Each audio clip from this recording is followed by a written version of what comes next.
जय हिंद साथियों, मेरा नाम है संजय। तो दोस्तों, आज की एक नई खबर है कि जो पाकिस्तान जूनागढ़ को अपना क्षेत्र बता रहे हैं, यानी कि जो जूनागढ़ भारत का हिस्सा है, वो पाकिस्तान की जो विदेश मंत्री है, पाकिस्तान की विदेश मंत्री उसे अपना हिस्सा बता रही है।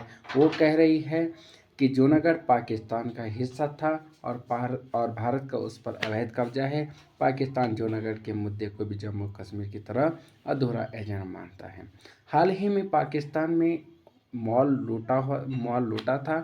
कराची मॉल लुटेड पाकिस्तान, इस तरह की जो खबरें आई हैं, तो वहाँ की जो मॉल, उनका जो ड्रीम बाज़ार है कराची में, तो वो लुट गया था। वो कैसे लूटा था, तो इस तरह की फिर भी ये कह रहे हैं कि जूनागढ़ क्या है भारत का। ऐसे में यानी कि इस हालात में भी, जब वहाँ का मॉल लूट गए, इस हालात में भी कह रहे हैं कि जूनागढ़ पाकिस्तान का हिस्सा है।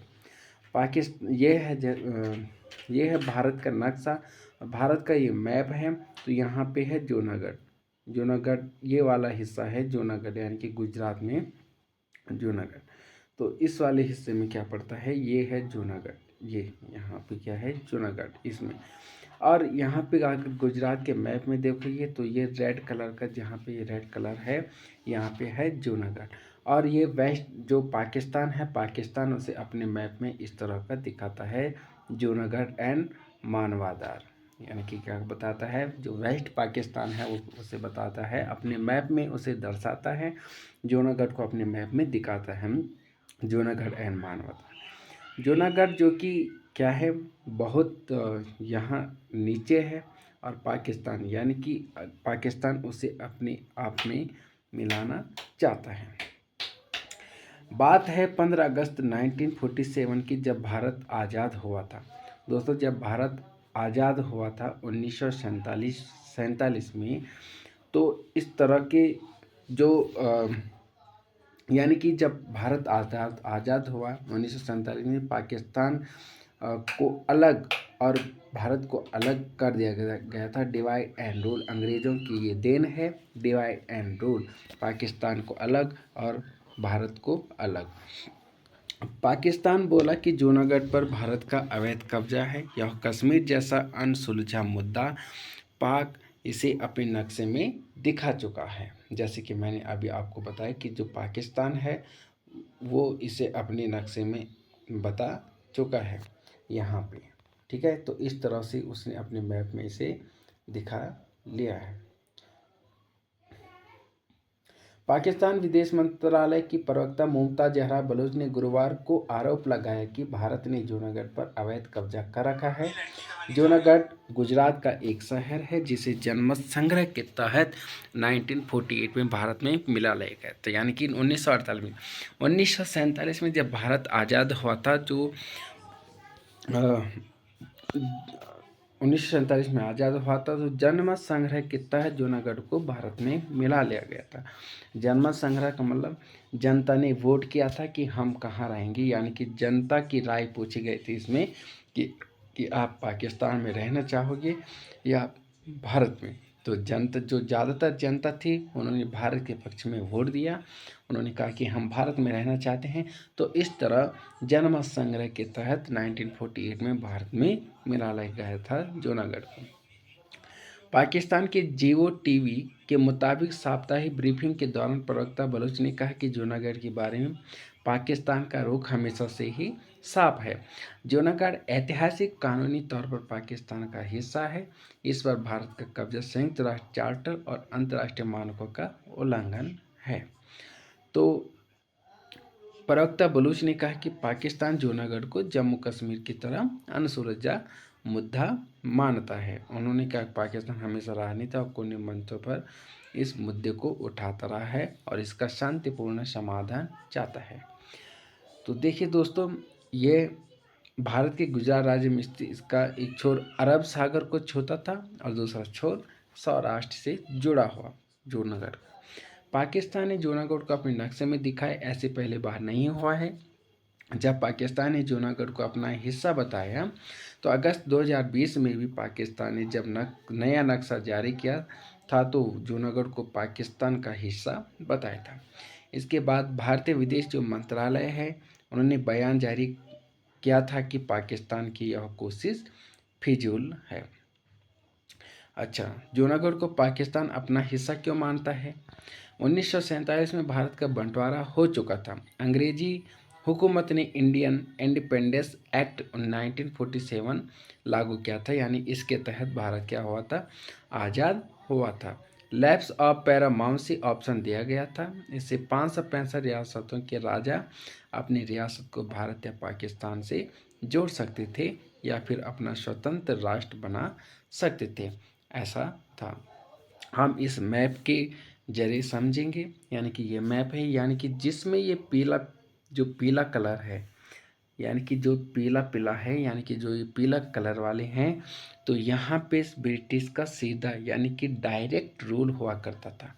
जो भारत का ये क्षेत्र है जो जिनमें पीला कलर है, तो यहाँ पे ब्रिटिश सरकार थी, जो ब्रिटिश थे उनके यहाँ पे डायरेक्ट रूल हुआ करता था, यानी कि वो यहाँ पे शासन करते थे। लेकिन जो ये पिंक कलर का आपको दिख रहे हैं, ये पिंक कलर वालों में क्या थे? राजा हुआ करते, यानी कि ये रजवाड़े हुए करते थे, जहाँ पे राजा का शासन हुआ करता था। लेकिन जो ब्रिटिश थे उन्होंने कहा था, आप यहाँ के राजा तो हैं, लेकिन आप हमारे अंडर में काम करोगी, यानी कि आप हमसे नीचे ही रहोगे, यानी कि जो हमारी महारानी है उनके अंडर में ही आपको क्या करना है? काम करना है, जैसे वो कहेंगे वैसे आपको करना पड़ेगा। तो जब भारत 1947 में क्या हुआ? आज़ाद हुआ था। जब भारत 1947 में इंडियन इंडिपेंडेंस एक्ट के तहत आज़ाद हुआ था, तो उन्होंने कहा था, जो ब्रिटिश थे उन्होंने कहा था कि भाई अब आप क्या हो? आज़ाद हैं, और अब आप चाहे पाकिस्तान में मिल सकते हो, चाहे आप भारत में मिल सकते हैं।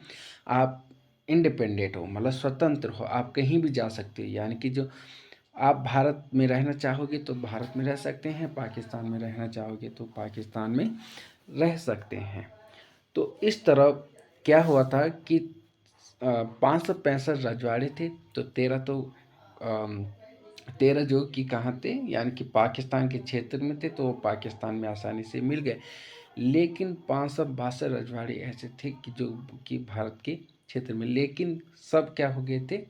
भारत में शामिल हो गए थे। लेकिन जो कुछ ऐसे प्रोविंशियल स्टेट थे जो कि भारत में शामिल नहीं होना चाहते। तो इसकी कहानी देखिए, 15 अगस्त 1947 तक ज़्यादातर रियासत भारत या पाकिस्तान में शामिल हो चुके थे, लेकिन 3 रियासतें के विलय का मामला उलझा हुआ था। वो 3 रियासतें थे जूनागढ़, कश्मीर और हैदराबाद थी। तीनों में हैदराबाद और जूनागढ़ की स्थिति एक जैसी थी। जो हैदराबाद था और जूनागढ़ की स्थिति सिर्फ मतलब एक जैसी थी। 80 से 85% जो आबादी हिंदू थी और शासक मुस्लिम थे, यानी कि हैदराबाद और जूनागढ़ में जो क्या थे? आबादी तो हिंदू थी अधिकतर, 80 से 85%, लेकिन वहाँ का जो शासक था वो मुस्लिम था, वहाँ का जो राजा था वो मुस्लिम था। लेकिन कश्मीर में परिस्थिति उलट थी, वहाँ राजा हिंदू थे और 3/4 कश्मीरी मुसलमान थे।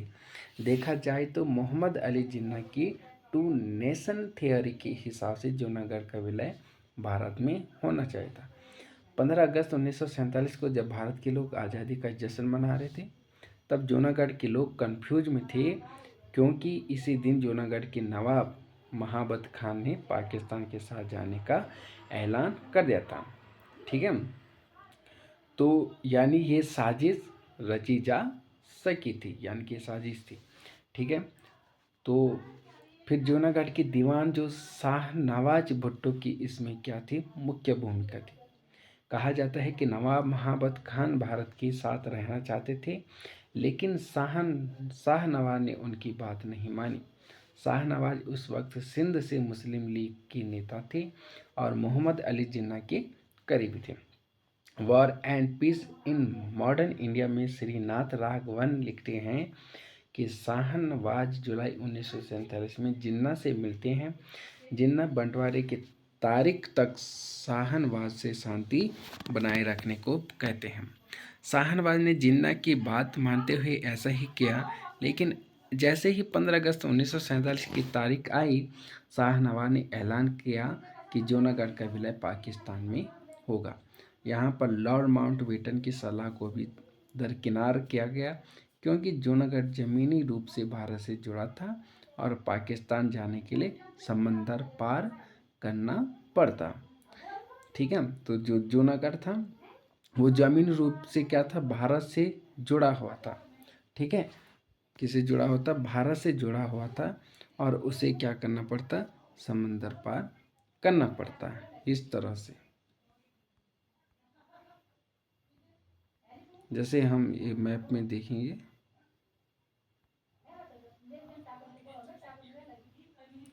इस तरह से, यानी कि ये कहाँ जुड़ा था, यानी कि ये जुड़ा हुआ था भारत में। कहाँ जुड़ा था, भारत में जुड़ा था, लेकिन इसे अगर पाकिस्तान में जाना होता, अगर कहाँ जाना होता, पाकिस्तान में जाना होता, तो इसे सीधा समंदर पार करना।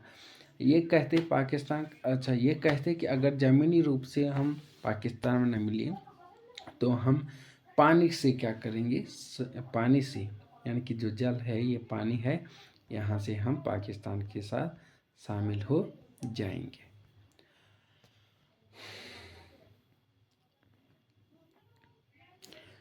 अब जो सरदार पटेल को लगा कि पाकिस्तान जूनागढ़ का विलय नहीं करेगा, ठीक है, शुरुआत में पटेल को लगा कि पाकिस्तान जूनागढ़ का विलय नहीं करेगा, लेकिन पटेल गलत साबित हुई। एक महीने बाद 16 सितंबर 1947 को पाकिस्तान ने जूनागढ़ को पाकिस्तान में मिलाने की घोषणा कर दी। इसका भारत ने विरोध भी किया।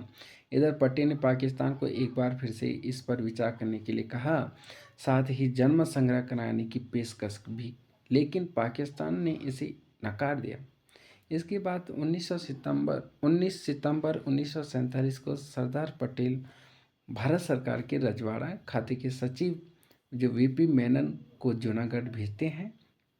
जो वीपी मेनन की इसमें क्या रहती है, बहुत मुख्य भूमिका रहती है सरदार पटेल जी के साथ। लेकिन मेनन को नवाब से नहीं मिलने दिया गया। जो वीपी मेनन है उसको नवाब से नहीं मिलना दिया गया।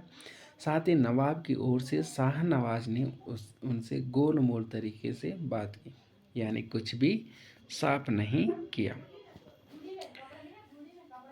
ये है वीपी मेनन जी। रियासतों को भारत मिलाने में वीपी मेनन ने क्या किया था, बहुत अहम भूमिका निभाई थी। मेनन उस वक्त के गृह मंत्री सरदार पटेल के सेक्रेटरी थे, यानी कि उस समय के आईएएस ऑफिसर हुए करते थे, आईएएस ऑफिसर हुए करते थे, ये थे सेक्रेटरी थे। ठीक है, जो गृह मंत्री सरदार पटेल थे उसके सेक्रेटरी थे।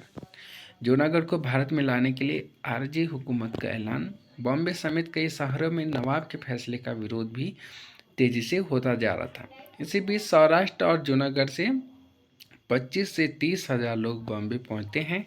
इस दौरान ये लोग महात्मा गांधी के भतीजे और वंदे अखबार के संपादक श्यामल दास गांधी की लीडरशिप में नवाब के शासन से जूनागढ़ को मुक्त कराने का ऐलान करते हैं। 19 अगस्त 1947 को बॉम्बे में जब गुजराती दैनिक वंदे मातरम के कार्यकाल में श्यामल दास गांधी यूएन धेवर और जूनागढ़ पीपुल्स कॉन्फ्रेंस के सदस्य मिलते हैं। 25 अगस्त 1947 को काठियावाड़ पॉलिटिकल कॉन्फ्रेंस में हिस्सा लेने के लिए उन्हें विशेष रूप से न्योता दिया जाता है। 15 सितंबर 1947 को जब 5 मेंबर वाली जूनागढ़ कमेटी बनाई जाती है, इसके बाद श्यामलदास गांधी वीपी मेनन से मिलते हैं और जूनागढ़ रियासत की निर्वासित सरकार आरजी हुकूमत बनाने का क्या करते हैं, प्रस्ताव रखते हैं। ये हैं जूनागढ़ की निर्वासित सरकार बनाने वाले श्यामलदास गांधी, ये हैं महान आदमी। 25 सितंबर 1947 को बॉम्बे के माधव बाग में एक जनसभा में श्यामलदास के अध्यक्षता में आरजी हुकूमत की घोषणा की गई। श्यामलदास गांधी प्रधानमंत्री बने और विदेश मामलों का मंत्रालय भी संभाला। इस तरह से ये थे। ये है जूनागढ़ के नवाब महाबत खान, जिन्होंने 800 से ज़्यादा कुत्ते पाले थे। इन्हें कुत्तों पालने का क्या था, बहुत शौक था। ऐसे माना जाता है कि उन्होंने 800 से भी ज़्यादा कुत्ते पाले हुए थे। आरजी हुकूमत 30 सितंबर से 8 नवंबर 1947 तक, यानी सिर्फ 40 दिनों में ये 60 गाँवों पर क्या कर दिया था, कब्जा कर लेती है। तो इस तरह क्या होता है, क्योंकि फिर इसमें क्या होता है, जो पाकिस्तान है जूनागढ़ के साथ अपने व्यापार क्या कर देते हैं, बंद कर देते हैं। अब ऐसे में रियासत पर मंडराए संकट और विद्रोह को से जो नवाब महाबत खान थे, इसके बाद रियासत का शासन दीवान भुट्टो को सौंप कर अपने परिवार के साथ पाकिस्तान की कराची भाग गए थे। अब जूनागढ़ रियासत दीवान शाहनवाज को लगातार आरजी हुकूमत ने चुनौती मिली, वे इसे रोक पाने में नाकाम साबित हो रहे थे। 27 अक्टूबर को जिन्ना को एक पत्र लिखते हैं कौन, शाहनवाज। इसमें उन्होंने लिखा, हमारे पास पैसे ख़त्म हो चुके हैं, अनाज का भंडार भी ख़त्म होने को है, काठियावाड़ के मुसलमानों को पाकिस्तान में कोई भविष्य नहीं दिखाई दे रहा है। इसे ज़्यादा बताने की ज़रूरत नहीं है। मंत्रिमंडल के मेरे वरिष्ठ साथी कैप्टन हार्वे जॉन्स ने आपको जूनागढ़ की स्थिति की गंभीरता बताई ही होगी। अब क्या होता है, इसी बीच जूनागढ़ रियासत ने 670 मुस्लिम पुरुषों की एक फौज तैयार की। इन्हें रियासत में विद्रोह से निपटने के लिए अलग अलग स्थानों पर तैनात किया गया, लेकिन अब शाहनवाज को लगने लगा था कि विद्रोह को संभालना उनके बस की बात नहीं। 9 नवंबर 1947 भारत जूनागढ़ को अपने नियंत्रण में लेता है। अब क्या होता है, इसकी कहानी 2 नवंबर 1977 आरजी हुकूमत नवागढ़ पर भी कब्जा कर लेती है। 7 नवंबर को शाहनवाज अपने मंत्रिमंडल के वरिष्ठ सहयोगी हार्वे जॉन्स को आरजी हुकूमत की प्रधानमंत्री श्यामल दास गांधी से मिलने के लिए राजकोट भेजते हैं। हार्वे राजकोट में श्यामल दास से जूनागढ़ का नियंत्रण लेने के लिए अपील करते हैं। हालांकि 8 नवंबर को शाहनवाज पलट जाते हैं और कहते हैं कि आरजी हुकूमत नहीं बल्कि भारत सरकार जूनागढ़ का कब्जा ले ले। इसी दिन वह पाकिस्तान भाग जाते हैं। इससे आधार पर 9 नवंबर 1947 को भारत ने जूनागढ़ को नियंत्रण में ले लिया था। 9 नवंबर 1947 को। इसके बाद जूनागढ़ का स्वतंत्रता दिवस 9 नवंबर को मनाया जाता है। सरदार पटेल की नाराजगी के बावजूद जूनागढ़ में 20 फरवरी 1948 को जनमत संग्रह कराया गया, यानी कि 20 फरवरी 1948 को जूनागढ़ भारत में क्या हो गया था, विलय शामिल हो गया। उसमें देखो 2,01,457 रजिस्टर्ड वोटर में से 1,90,870 लोगों ने वोट दिया। इसमें पाकिस्तान के लिए सिर्फ 91 मत मिले थे, सिर्फ 91 मत मिले थे, बाकी भारत को मिले थे। तो इस तरह यानी कि जनमत संग्रह कराया गया। इस तरह भारत को क्या कर दिया गया था, भारत में जूनागढ़ को शामिल करा दिया गया था। तो दोस्तों, जय हिंद, जय भारत। मिलते हैं नेक्स्ट वीडियो।